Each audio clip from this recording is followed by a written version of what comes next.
Chapter 5, Infiltration. Whatever my original attitude was, I became reconciled to certain things as unavoidable chuckles in my road of living on a chicken ranch, and grew to accept placidly certain other things which at first called for hyperboles of enthusiasm as just everyday smooth places. One of the worst chuckles was getting up at 4 o'clock in the morning. I got used to it, but I felt so strangely about it that many mornings I wondered aloud if I would have married Bob if I had known that this went along with him. He used to laugh at me and swear that he told me, but I think it as unlikely as to have courted me with.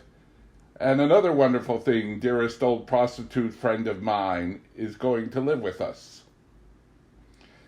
I found that an alarm clock going off at my head at 4 a.m. did nothing toward awakening me. It merely produced a shock, and when I recovered, I was sleepier than ever. I learned that the only solution was to leap from bed at the first jangle, throw on my clothes, and then there is one thing to be said for an outhouse. A brisk walk the first thing in the morning does wake you up. Bob didn't mind getting up. In fact, he seemed to enjoy it and was odiously cheerful. When the dark winter mornings came around and the rain seemed to be pushing the roof down on us, Bob generously offered to get up and build the fires while I lolled in bed. Of course, I accepted, and the first morning he tumbled out, managing to untuck the covers on my side and to admit great draughts of chill air between the sheets. "Get some more sleep," he said loudly as he stamped and grunted into his clothes. "I'll soon have a fire." And so I burrowed down into drowsiness and warmth and thought, I have married, without a doubt, the most wonderful man in the world. But I reckoned without stove. Suddenly I was ripped from unconsciousness by the crashing of stove lids and my teeth rattling to the rhythm of the ash shaker. This was quickly followed by billows of black smoke and a stream of curses predominated by the roars of, quote, "big black bastard." When I hurried to the rescue, Bob was amazed and said innocently, "No need for you to get up. Should have slept until I got the fire going." I refrained from stating that it would have been stretching a point to ask a person to stay dead in that racket. From then on, I continued to arise and cope with stove myself. Definitely a smooth place was the food. I accepted, as ordinary, fair pheasant, quail, duck, cracked crab, venison, butter clams, oysters, brook trout, salmon, fried chicken, and mushrooms. At first, Bob and I gorged ourselves, and I wrote letters home that sounded like pages ripped from a gourmand's diary. There was so much of everything, and it was so inexpensive and so easy to get that it was inevitable that we should expect to eat like kings. Chinese pheasant was so plentiful that Bob would take his gun, saunter down the road toward a neighbor's grain field, and shoot two, which were ample for us, and come sauntering home again. At first, under Bob's careful guidance, I stuffed and roasted them, but finally I got so I ripped off the breast, throwing the rest away, and sautéed it in butter with fresh field mushrooms. It made a tasty breakfast. The blue grouse were also very plentiful, but the salad-berries, which they gorged on, gave them an odd bitter taste which neither Bob nor I cared for. Quail were everywhere, but they were such tiny things that we finally passed them up for the ruffed grouse and the pheasant. There were literally millions of wild pigeons in the valleys. They descended in white clouds when the farmers planted grain, and in actual self-defense they shot them even though they were protected by federal law. Our neighbors gave them to us by the dozens, and they were simply delicious, all dark meat and plump and succulent from eating the farmers' wheat, barley, oats, and rye. I regret to state that their illegality didn't taint the meat one iota for me. Bob is a fine hunter and a good sport, and he at first lectured the farmers and their sons on the seriousness of their offense in shooting the pigeons. But the first time he was present at grain planting time and saw what they did to the crops, he told me he thought there should be a bounty on them. He never shot me, however, nor admitted that he enjoyed eating them. Venison we had 12 months a year, both canned and fresh. To the Indians, who comprised a great part of the population of that country, and to the farmers, who were part Indians, deer meat was meat, and game laws were for the city hunters who came in hordes every fall to slaughter all of the bucks.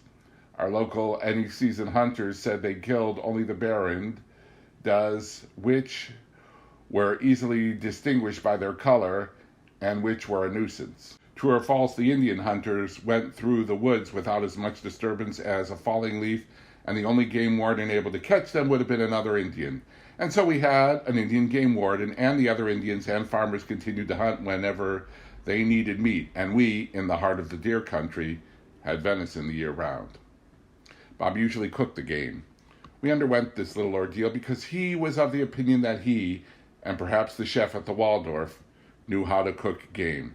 With venison, he used lots of garlic, pinches of sage, marjoram, bay leaf, pepper, salt, hundreds of pots and pans, Worcestershire, celery salt, onion salt, mushroom salt, and everything else he can grab with his large, floury hands. When the meat was finally in the oven, he hovered around the stove, getting in my way and complaining about the quality of the wood, the same wood which he had praised so highly to me, and with each armful of which he had guaranteed white heat. When at long last, with reverent hands, he served me a portion of the venison steak, chops or roast, I found that it tasted just like venison and palled after the second week. Canned with small carrots and onions, the venison was delicious. The gamey flavor lost some of its identity in the preserving process, and when the jars were opened later, the deer meat emerged as a savory stew. Mushrooms grew profusely around the barns of all of the neighboring farms and in our fields. Those around the barns reached a diameter of 6 inches, and the buttons were the size of a baby's fist. Those in the fields were smaller, but just as sweet and nutty. One of my early lessons in self-reliance from Daddy had been how to tell a toadstool from a field mushroom. He bought a large, expensive, and profusely illustrated set of nature books, including one on mushrooms and toadstools. And for several years we gathered specimens and looked them up and were defeated by the mushroom book's vacillating attitude. Some are poisonous and some are not, it stated vaguely underneath all of the pictures except those of field mushroom and the destroying angels. Under the picture of the common field mushroom, it stated, "This mushroom is often mistaken for the destroying angel." Under the picture of the destroying angel, it said, "This toadstool is often mistaken for the common field mushroom." So Daddy had us gather large quantities of destroying angel, which is so poisonous that even breathing the spores is dangerous, and large quantities of the common field mushroom in all sizes, from the tiniest button to the full-grown kinds, and learn to tell them apart at a glance. We must have learned because we are all alive and all ardent mushroom gatherers. The seafood in the Pacific Northwest is superb. The Dungeness hard-shelled crabs are the largest, sweetest, most delicately flavored crabs obtainable. In Seattle and Portland markets, they were usually from 30 cents to 75 cents, depending on size. Today they are sold by the pound, and even the medium-sized crabs cost 85 cents each. We bought them from the Indians for $1 a gunny sack full. We go on regular crab sprees, eat cracked crab with homemade mayonnaise well flavored with garlic and Worcestershire, until it ran out of our ears. Have deviled crab, crab Louis, and crab claws sautéed in butter and served with tartar sauce. We never tired of crab, and in summer we went often to Docktown Bay, an exquisite little cove below Docktown, which was emptied and filled by the tide and leaned over the sides of a flat-bottomed boat, and with long-handled nets scooped the scuttling crabs from under seaweed. They didn't compare with the Dungeness crabs, which are gathered from deep icy water, but they were wonderful when boiled on the beach and eaten warm. This small bay also supplied us with clams, either the large, delicately flavored butter clams, which we dipped in flour after removing the neck and stomach and fried in butter, or the tiny but stronger flavored little necks, which we steamed and ate by the bushel. Docktown Bay was a small, warm, horseshoe-shaped cove with a tiny island, about 250 feet long by 50 feet wide in the center of the bay, like a dark green dot. When the tide went out, it emptied the bay, and you can walk to the island and scramble up its steep sides, climb to the top of one of its many trees, and feel like Marco Polo. It was a child's island, just the right size and with the slowly returning tide supplying excitement without actual danger. Nearly always after a panic, one or two children would be trapped on the island by the tide, and then Sharky, an old Indian with a tremendous head, who lived in a shack on the beach across from the island, would untie his boat, clamber in, and row slowly across, shouting in a booming voice, "I'm coming, I'm coming." Sharky gave me my first geoduck. I'd been hearing about geoducks ever since first coming to Seattle. People spoke of them with mystic reverence, usually associated with an eclipse of the sun or the aurora borealis. I had heard that geoducks are giant clams and, like dinosaurs, now extinct. I'd heard that geoducks have to be dug by flashlight at night. I had heard that they move like greased lightning, opening and closing their great shells like a clamshell dredge and getting down to the bowels of the earth in a matter of seconds. I had heard that geoducks have to be dug by a crew of strong men all armed with shovels and all working like demons. I had heard that the only way to catch a geoduck was to take a hat pin and pinion his neck and then excavate under him. I had heard that geoducks were worth driving hundreds of miles and digging all night to get, for they were the most subtly flavored, most succulent of all seafood. Geoduck, by the way, is pronounced by the Indians gooey duck. I had heard all of this about geoducks, but like most of the people living in the Pacific Northwest, I had not taken the trouble to find out about the geoducks for myself and was therefore shivery with anticipation when Sharky told me that he had one for me over at his shack and went over to fetch it. He came back presently and handed me the largest clam I had ever seen. The shell was oblong, about 8 inches long, and 5 or 6 inches wide, squarish, and covered with yellowish skin. Siphon, or what we commonly call the neck, was about 2 inches in diameter, 7 or 8 inches long, and covered with a heavy, wrinkled, yellowish skin. The whole thing, including the shell, must have weighed 5 or 6 pounds and was definitely unlovely. Sharky told me to peel the neck and to grind it up for chowder. He said to clean the body part of the stomach and things, cut it into steaks, and fry them in butter. I did as he told me and found that geoduck had been vastly overrated. It was tougher than tire casing and tasted exactly like clams. I asked Sharky if he dug it at night by lantern, if he used a hat pin, and if geoducks move fast. He scoffed. "Me dig him low tide this morning. Walk along, head down, and see big neck and sand. Take shovel and dig like hell. And when we got big hole, I got geoduck. Neck very long, and he stick it up to look around and see me come in and pull it down. He not move. Just pull long neck down where he hidin'. Neck too big to fit in shell, poor thing." There went all the rumors I had heard. There are still people, however, who insist they have seen geoducks go burrowing into the sand like dredges 10 feet per minute. The Indians all corroborated Sharky's theory, and as the Indians all got geoducks, it was good enough for me. Geoducks are protected by game laws, and there is a bagging limit on them. 1 geoduck per person per lifetime would be all right with me. If they were plentiful, which they are not, and very easy to get, which they are not, geoducks would be very handy for chowder, because it would mean cleaning and grinding but 1 clam and having enough for chowder for an army. Bob and I, by the way, were of the milk, bacon, green pepper, parsley, potato, and onion school of clam chowderers. We never put tomatoes or vegetables in with clams. Another form of seafood which we were fond and which we could get for nothing was the oyster. By driving 50 or so miles, we could gather both the soup oysters and the tiny cocktail oysters by the bucketful. The first time we went oystering, I was sure there was something wrong and we would all end up in the penitentiary.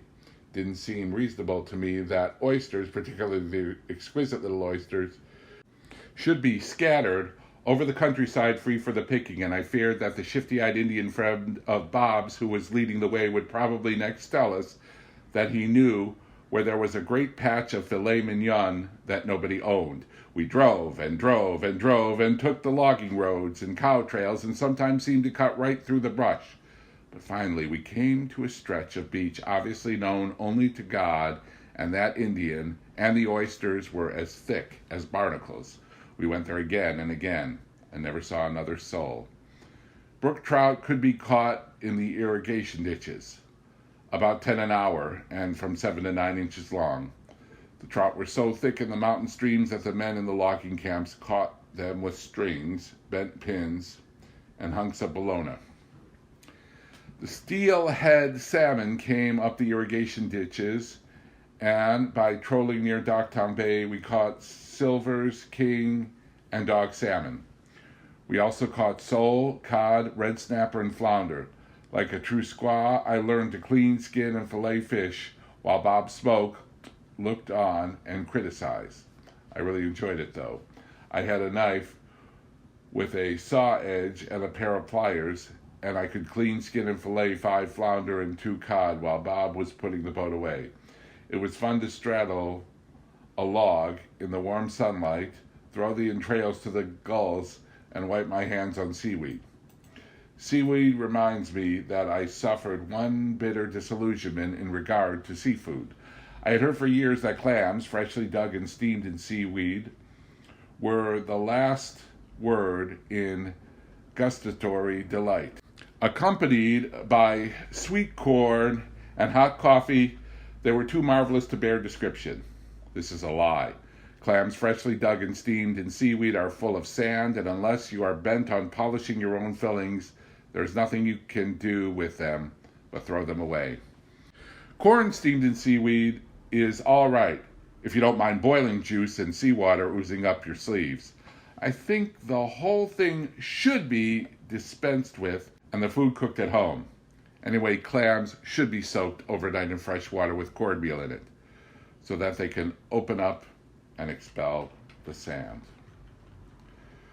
We had fried chicken for breakfast, lunch, and dinner. We had chicken roasted, fricasseed, and stewed, and in soup and salad.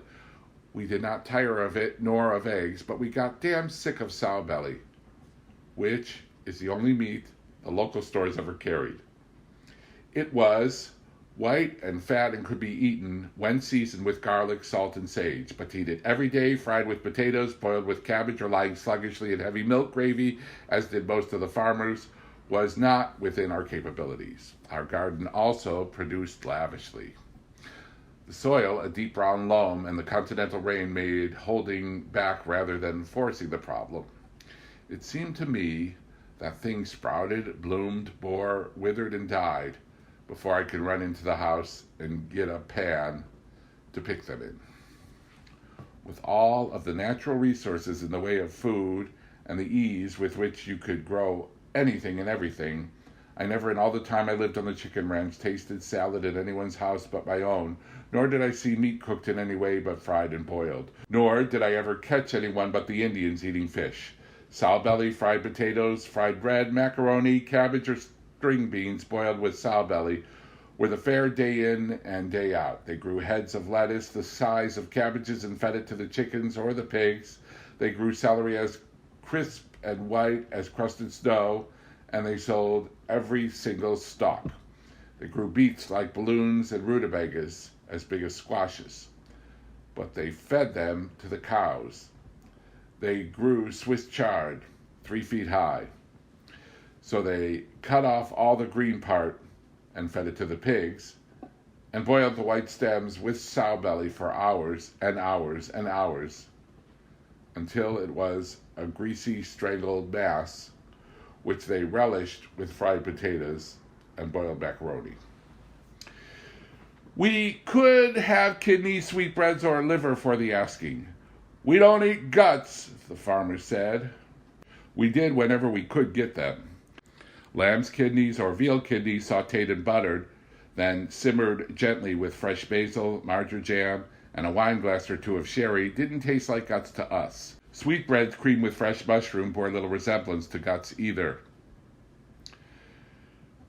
But Sawbelly looked and tasted exactly like its name. Along with the smooth eating was a definite chuckle. We had breakfast at 5 in the morning and dinner at 5 in the evening. 7 and 7 would have been bearable, 8 and 8 enjoyable, and 9 and 9 divine. But 5 and 5 it was, and I always felt that those meals were like premature babies and lacked the finishing touches. Another smooth place, which I came to expect as my just desserts, was the scenery. I watched mornings turn pale green, then saffron, then orange, then flame-colored, while the sky glittered with stars and a sliver of golden moon hung quietly. I watched the blazing sun vault over a mountain and leave such a path of glory behind that the windows of mountain homes like ours glowed blood red until dark, and even the darkness was tinged and wore a cloak of purple instead of the customary deep blue. Every window of our house framed a vista so magnificent that our ruffled curtains were as inappropriate frames as tatted edges on a Van Gogh. In every direction, wherever we went, we came to the blue, softly curving sound, with its misty horizon, slow passing freighters, and fat waddling ferries. The only ugliness we saw was the devastation left by the logging companies. Whole mountains left naked and embarrassed, their every scar visible for miles. Lovely mountain lakes turned into plain ponds beside a dusty road, their crystal water muddy brown with slashings and rubbish. I loved the flat, pale blue winter sky that followed a frosty night. I loved the early frosty mornings, when the roofs of the chicken houses and the woodshed glowed phosphorescently, and the smoke of Bob's pipe trailed along behind him, and the windows of the house beamed at me from under the eaves, and stove smoke spiraled thinly against the black hills. I loved those things, but there were the others. Reading by the wick when I forgot to order kerosene, hurling myself headlong through the nearest aperture at the sound of a car, but never being in time to tell who it might have been, telling time by the place where the sun should have been when I forgot to wind the clock, knowing that if I forgot to order matches, I would darn well have to learn to rub 2 sticks together or walk 4 miles on the loneliest road in the world to a neighbor. Being asked the same trustful, I know you will do it way to split shakes, help fell a tree, dissect a chicken, help castrate a pig, run and get the .30, or a shotgun, or the 22, flush a covey of quail, retrieve a grouse, wind a fish pole, or make another try at the damned lemon pie, which I know that neither Bob's nor any other mother ever made. Knowing that it was stupid but excusable to run out of food, toilet paper, matches, wood, kerosene, soap, or water, but that there was no excuse for running out of shotgun shells or chicken feed. Being lonely all the time, I used to harbor the idea, as who has not, that I was one of the few very fortunate people who was absolutely self-sufficient, and that if I could find myself a little haunt far from the clawing hands of civilization with its telephones, electric appliances, artificial amusements, and people more than anything, I would be contented for the rest of my life.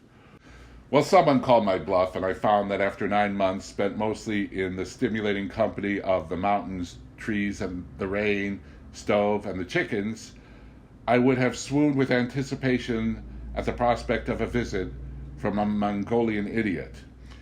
And if the clawing hands of civilization could only have a few telephone and light wires in there, they could have had my self-sufficient right arm to chop up for insulators. Feigning pride and delight in Bob's superior marksmanship, while the chill night winds whipped my nightgown around my trembling legs, my blood turned to sherbet, and my teeth chattered like castanets. This was always preceded by my having to leap from bed and stand, without even the benefit of a robe, in the open window while Bob pointed out an owl sitting in a snag about 25 miles away. As I am so nearsighted I cannot see anything unless it is perched on my shoulder. I endured long, painful periods of, "There he is on that first limb." "What limb?" "The one on top of that big snag." "What snag?" "The one east of the tallest fir." "What fir?" And on and on.